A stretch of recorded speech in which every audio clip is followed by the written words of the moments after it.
Hasta ahora los movimientos que hemos estudiado son movimientos oscilatorios que se han dado bajo la premisa de que no hay alguna fuente que se esté llevando la energía de oscilación. Es decir, consideramos que una vez se tiene un oscilador, por ejemplo este que tenemos aquí, usted le da una cierta cantidad de energía. Hemos visto que la energía se mantiene constante en el tiempo. Por eso cuando describimos matemáticamente el movimiento, lo solemos hacer con una función trigonométrica que puede ser seno o coseno.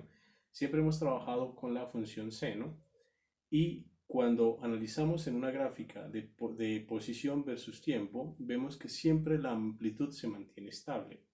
Eso es una idealización porque en la vida real, cuando ponemos a oscilar un objeto como este, por ejemplo, vemos que eventualmente él se va a detener. Y se detiene porque él se encuentra rodeado, inmerso, embebido en un medio, y este medio absorbe parte de la energía que se ha dado para que el sistema oscile. Entonces, en la vida real nosotros tenemos que considerar cómo es la absorción de la energía de estos sistemas y cómo afecta esta absorción al movimiento de los sistemas que nosotros estamos analizando. Miremos. Entonces, como les decía, los osciladores que hemos estudiado, básicamente los osciladores armónicos simples, ellos se expresan matemáticamente, su movimiento me refiero, con una ecuación en términos de una función trigonométrica seno, y observamos que dada esa función y el comportamiento que hemos descrito, el movimiento permanece con una amplitud constante en el tiempo. Es decir, prácticamente lo que decimos es que se comporta como si fuera perpetuo.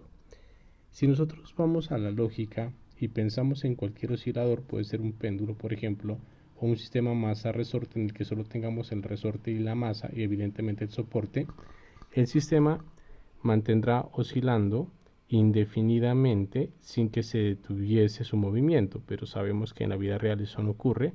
Sabemos que cualquier tipo de oscilador que en un ambiente específico lo pongamos a oscilar, eventualmente detendrá su movimiento.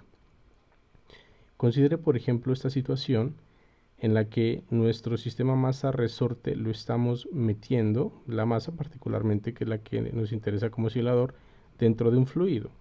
Cuando hacemos esto, es claro que el movimiento oscilatorio se va a detener rápidamente porque su energía se disipa en el medio.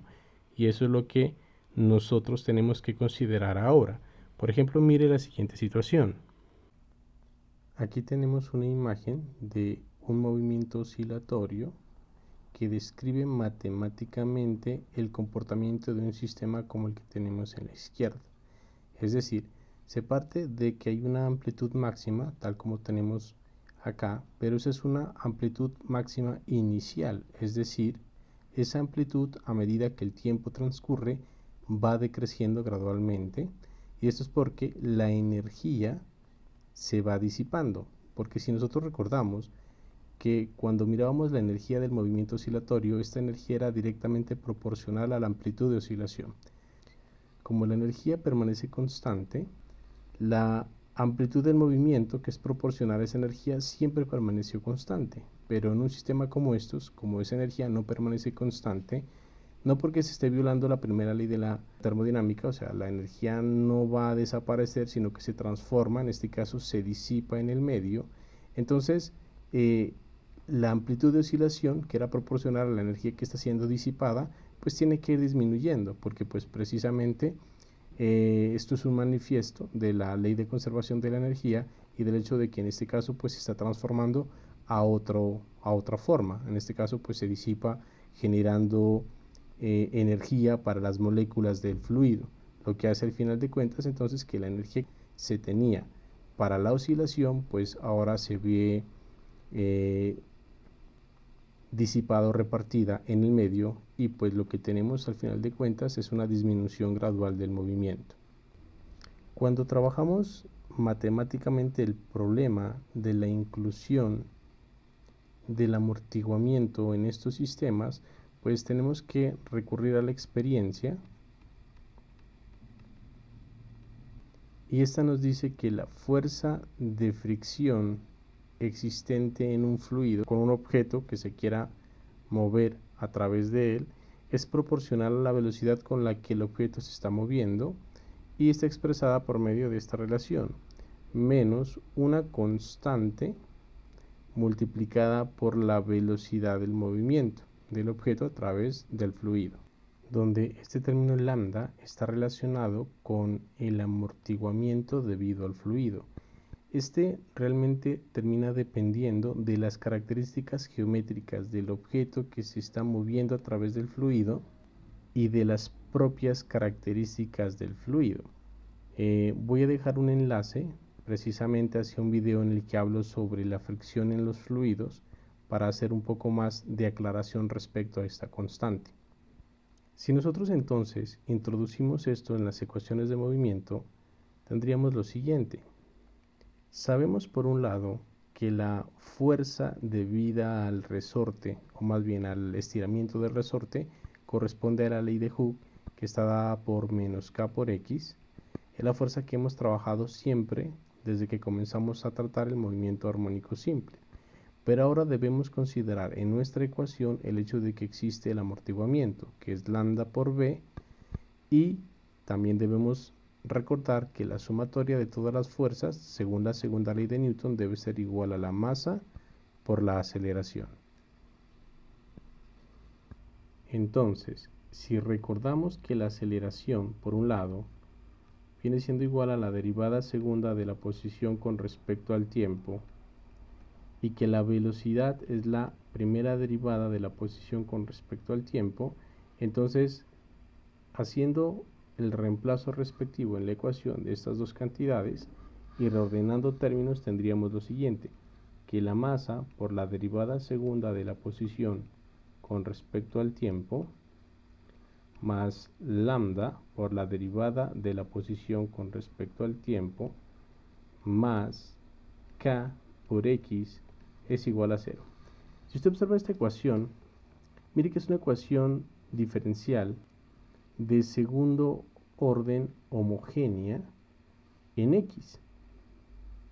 Vamos a reacomodarlo un poco y luego hablaremos lo referente a la solución de esta ecuación. Voy a proceder a dividir sobre toda la ecuación la masa, miremos, obteniendo este resultado. Para esta ecuación no se ha hecho mayor cosa, pero entonces yo voy a redefinir ciertas cantidades. Mire que aquí aparece una cantidad que se llama lambda sobre m, y acá tengo k sobre m. K sobre m para nosotros ya es conocida porque esta cantidad define la frecuencia del oscilador, o la frecuencia natural. En este caso, recuerden que cuando hice la introducción de omega 0 como una frecuencia natural, les decía que luego íbamos a mirar por qué se le decía frecuencia natural. Entonces, por ahora lo que nos importa recordar esta definición: raíz de k sobre m es la frecuencia, y a la cantidad lambda sobre m yo la voy a redefinir de la siguiente manera, como el producto del 2 por otra constante, gamma. Por conveniencia realmente es esta forma de redefinirla, y aquí entonces vamos a decir que omega 0 pues viene siendo lo que ya he dicho, la frecuencia natural del sistema, y es natural porque es la frecuencia con la que él oscilaría si no estuviera este término, que viene siendo lo que hasta ahora habríamos trabajado con movimiento armónico simple. Pero como aparece este término, vamos a demostrar que el sistema realmente no oscila con esta frecuencia, oscila con otra frecuencia que ya miraremos. Y esta constante gamma que hemos definido aquí recibe el nombre de la constante de amortiguamiento. Introduciendo entonces estas dos cantidades en la ecuación que describe la dinámica del sistema, tendríamos entonces lo siguiente, la que podemos observar nuevamente, porque ya lo dije, es una ecuación diferencial de segundo orden, la que, si usted se da cuenta, si no hubiera amortiguamiento, es decir, si esta constante fuera 0, pues no tendríamos este término, me quedaría simplemente de 2x de t2 más omega 0 cuadrado por x igual a 0, que constituiría la ecuación dinámica del movimiento armónico simple, y cuya solución pues sería la que ya conocemos, x igual a seno de omega t más alfa. Pero en este caso, evidentemente esta ecuación diferencial no corresponde a un movimiento armónico simple, dado el hecho de que aparece este término, que es el término de amortiguamiento. Entonces, nosotros tendríamos que resolver esta ecuación diferencial, para lo que uno normalmente recurre a las técnicas convencionales de solución de ecuaciones diferenciales que ustedes miran en su curso de ecuaciones diferenciales. Pero en esta ocasión nosotros vamos a dar la solución a este sistema, porque pues repito, la solución al mismo uno lo puede trabajar con lo que se mira en un curso de ecuaciones diferenciales, y podemos proponer esa solución con las condiciones que ésta debe satisfacer para que satisfaga la ecuación diferencial correspondiente. La solución es la siguiente. Miramos pues que la solución tiene una amplitud, pero la amplitud corresponde a todo este término, a por e a la menos gamma por t. Observe que yo podría escribir esto de la siguiente manera. Yo podría decir que x viene siendo igual a una amplitud que depende del tiempo por seno de omega por t más alfa. Mire que si yo la escribo de esta manera, a la solución de la ecuación diferencial del movimiento armónico simple, pues tengo una amplitud por la función trigonométrica, pero aquí la diferencia radica en el hecho de que esta amplitud queda dependiendo del tiempo, porque como pueden observar ustedes, yo lo que estoy diciendo es que esta amplitud dependiente del tiempo es igual a la amplitud, que podría ser, realmente coloquemos una amplitud inicial aquí, una amplitud inicial por una función que decae en el tiempo. Y esto usted lo mira porque sabe que el comportamiento de un Euler elevado a un número negativo tiende a tener esta forma. Y si usted grafica la función de x que acabamos de obtener, precisamente lo que obtiene es esta línea pintada en negro que está observando en la imagen. Esta es la solución a esa ecuación diferencial. Y podemos mirar entonces que la envolvente, que es la que me está describiendo cómo decae la amplitud, decae exponencialmente. Entonces, repito, si usted grafica esta función de x versus t, lo que obtiene es esto. La función de Euler nos da la manera en que está decayendo la amplitud, y la función seno, o sea, la función trigonométrica, es la que nos está dando la manera en la que el sistema oscila. Entonces tenemos una combinación de las dos funciones, la parte oscilatoria debido a la función seno y la parte decayente debido a la función de Euler. Otra cuestión que es importante mirar aquí es no solo el hecho de que la amplitud ya no es constante, sino también que la frecuencia con la que el sistema está oscilando ya no es la misma frecuencia natural omega 0, ya no es esta. Viene siendo una frecuencia omega que es diferente. Mire que la frecuencia con la que oscila el sistema depende de la frecuencia natural, pero también depende del término de amortiguamiento. Lo que quiere decir entonces que el sistema oscila con una frecuencia menor que lo haría si no tuviese el amortiguamiento. Observe que también en el caso límite, si no hubiese amortiguamiento, pues esta constante valdría 0 y simplemente me quedaría que omega es igual a omega 0. Volveríamos entonces a lo que estaba diciendo de la situación en la que no está este término que tengo aquí, y simplemente caeríamos en el movimiento armónico simple, cuya frecuencia de oscilación pues viene siendo omega 0, que es la parte más ideal. Es más, nosotros podemos demostrar, partiendo de esta ecuación, que para pequeñas perturbaciones por amortiguamiento, es decir, para valores de gamma pequeños, uno puede aproximar el movimiento al de un movimiento armónico simple. Partamos entonces de la ecuación para omega. Observe que si yo factorizo omega 0 del interior de la raíz cuadrada y lo saco fuera de ella, el omega 0 cuadrado, me quedaría un omega 0 raíz cuadrada de, evidentemente factoricé esa cantidad, me debe quedar 1, menos, aquí me quedaría gamma sobre omega 0 todo elevado al cuadrado, que es para compensar.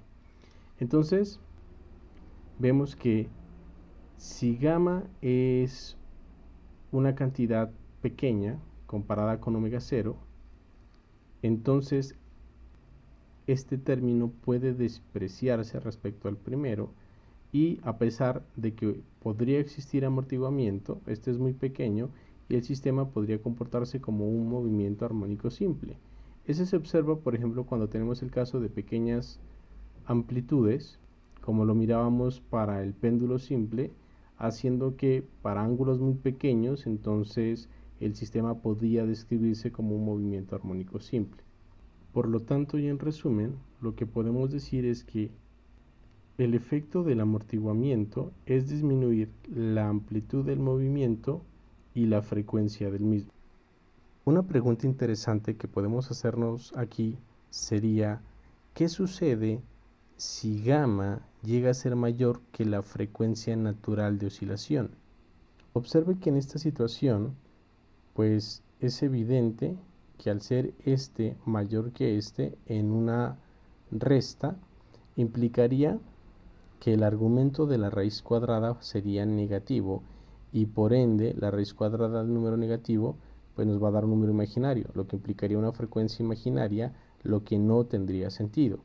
Simplemente la conclusión en este caso es que no existirían oscilaciones.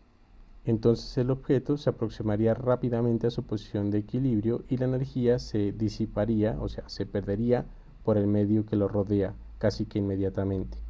Realicemos un ejemplo. Tenemos una esfera de aluminio que está haciendo el papel de un péndulo simple, está suspendida de una cuerda de longitud L, la cual estamos asumiendo que tiene una masa despreciable. Evidentemente la masa de la esfera sí tiene un valor determinado, tiene ciertas dimensiones, tiene un radio, y esta se encuentra expuesta al ambiente, es decir, al aire. Queremos determinar cómo la viscosidad del aire va a afectar a la amplitud y al periodo de este movimiento. Para ello, tenemos que considerar, primero que todo, el hecho de que el aire, por ser un medio que va a generar una resistencia al movimiento, tiene un valor de viscosidad, la cual, de acuerdo a la literatura, tiene un valor de 1.78 por 10 a la menos 5 kilogramos sobre metro por segundo. Por otro lado, la esfera tiene su propia geometría, y se sabe también que para el caso de una esfera,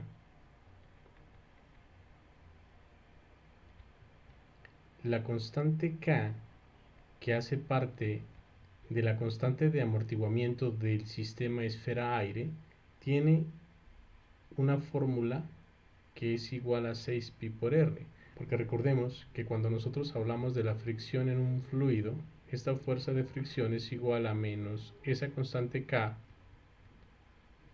por la viscosidad del medio por la velocidad a la cual el objeto se está moviendo. Entonces, en nuestro caso, nuestro objeto es una esfera, entonces le corresponde esta fórmula: se mueve en el aire y requiere de la viscosidad del aire.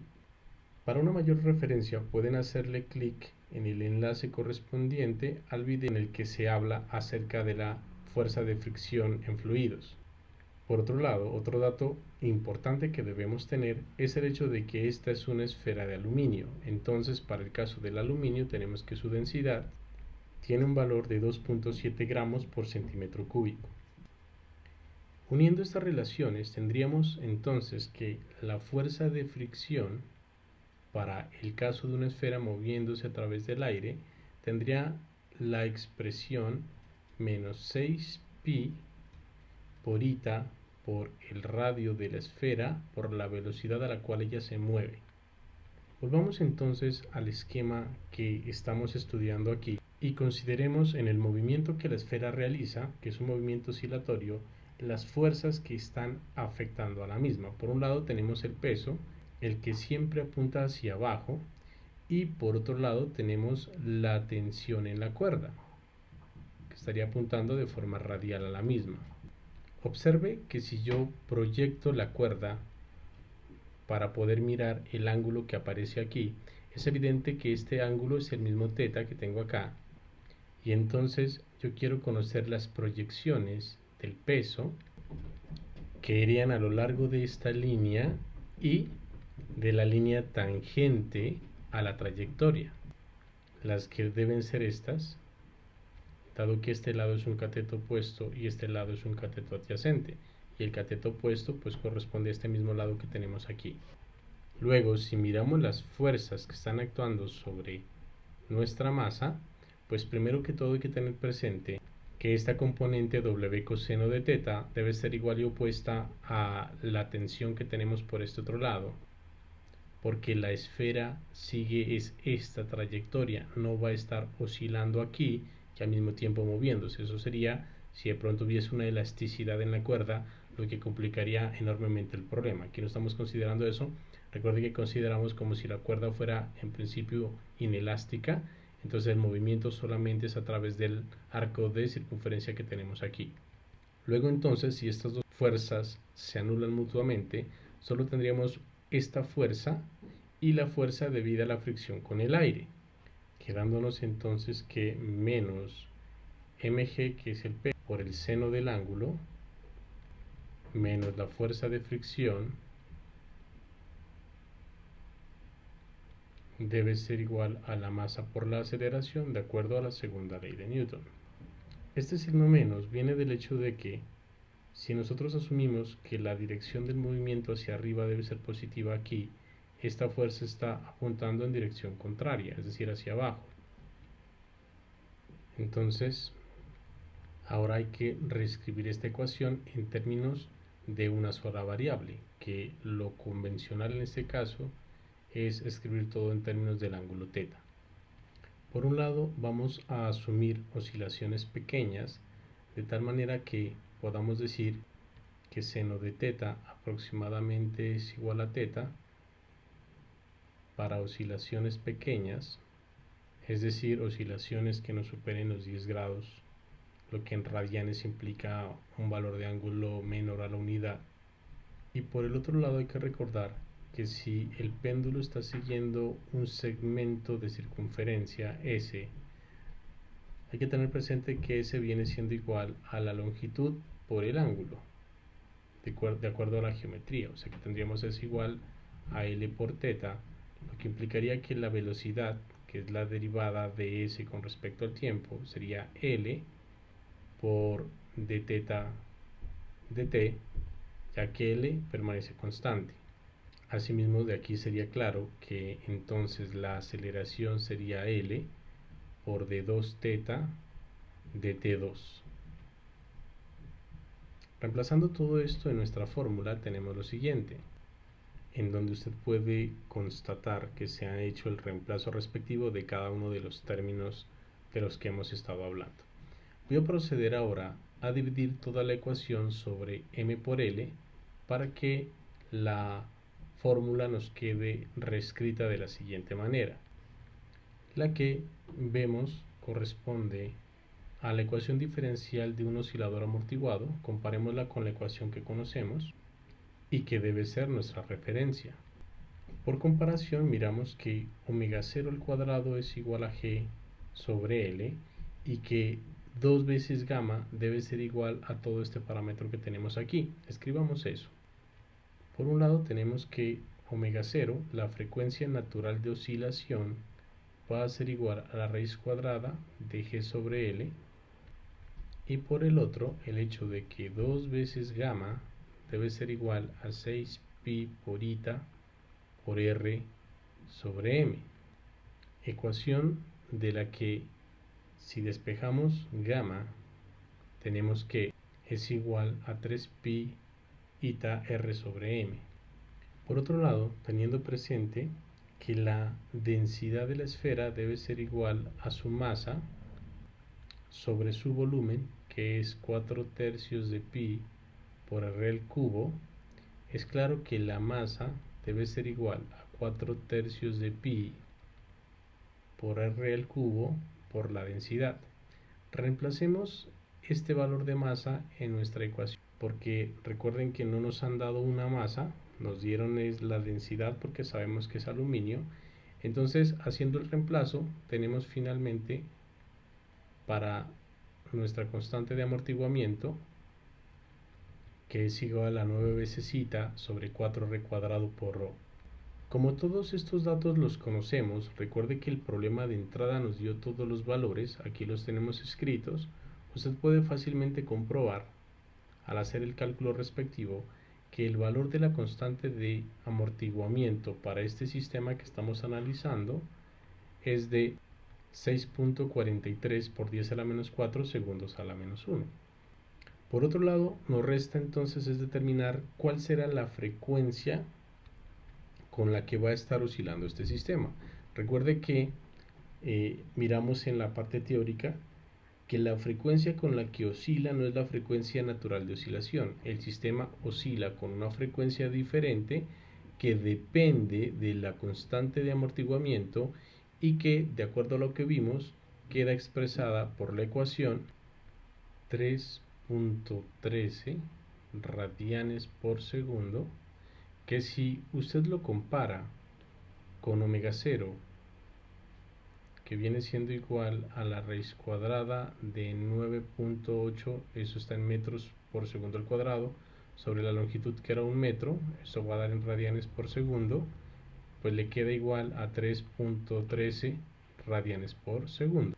Es decir, para este caso, en el que tenemos una oscilación muy pequeña, observe que la frecuencia de oscilación básicamente es la frecuencia natural, dado el hecho de que la amplitud con la que estamos trabajando no es muy grande. Por lo tanto, podemos decir que la afectación del amortiguamiento es despreciable, pero a la larga va a ser efectivo, porque si nosotros somos más precisos y tomamos muchos más números decimales, pues vamos a ver que sí va a haber una diferencia entre los dos valores, de la frecuencia con la que oscila con respecto a la frecuencia con la que oscilaría si no hubiera amortiguamiento.